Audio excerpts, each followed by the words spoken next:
Good evening, everyone, and welcome to the Casino Rama Grill Room. I'm joined by captain of the Toronto Argonauts, Willie Pile. Willie, thanks so much for doing this. First question I got to ask you, what does it mean to you when you got named to be the captain of the team? It meant a lot. I mean, it just shows the respect that I have for my peers, but it speaks more to my work ethic, that I go in there every day and try to lead by example. And the guys hopefully will follow that. I mean, it's not just myself.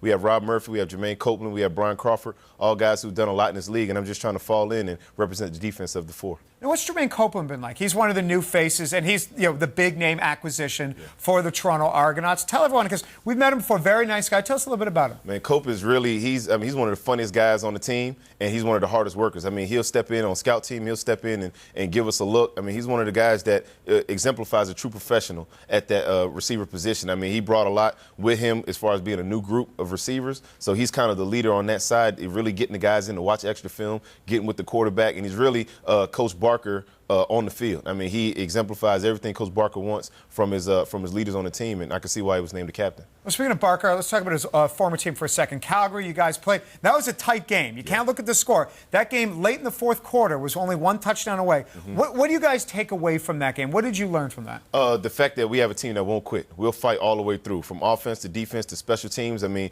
the things that we did on defense, I can speak for that we played well. We played hard to the ball.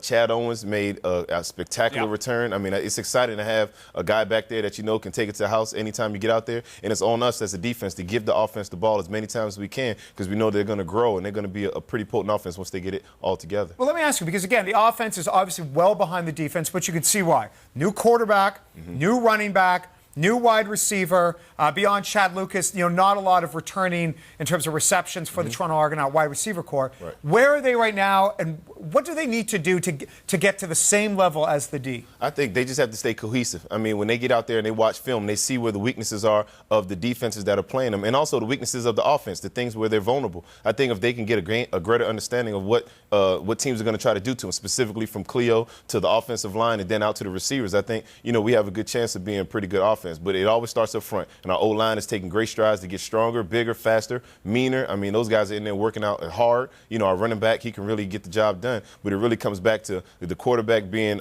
protected, being comfortable back there, and then just letting his athletes make plays. And I think we have the guys that can do that. And Coach Barker's going to put them in position to do that as well. The next game is against Winnipeg. This is a very different Winnipeg squad. You have Buck Pierce at quarterback, and the whole offense just was much more of a rhythm against Hamilton than when we saw most of last season. That Blue Bomber offense last year was horrible for good stretches. What do you see in this team that's different, and how do you defend against Buck Pierce? Well, it really starts with confidence. You can see the confidence that Buck exudes when he's out there on the field, and that kind of trickles down to the rest of the squad. I don't know if they had that same confidence, that same, if you will, swagger as they have this year, and he's brought that to that team. They've always had a good running back, always had great receivers, but now they have a trigger man that really is in tune with what the offense needs. And I think from our standpoint, we know that it starts with Buck. If we can get after him, we can force him into some situations he doesn't want to be in, i.e. getting some good hits on him legally. I think that we can control the game. Semi-legally. He's got some injury issues in the past. That is true, but like every team, it starts with the quarterback. If you have a great quarterback play, then your team has a better chance of being successful, because they've always had good defense,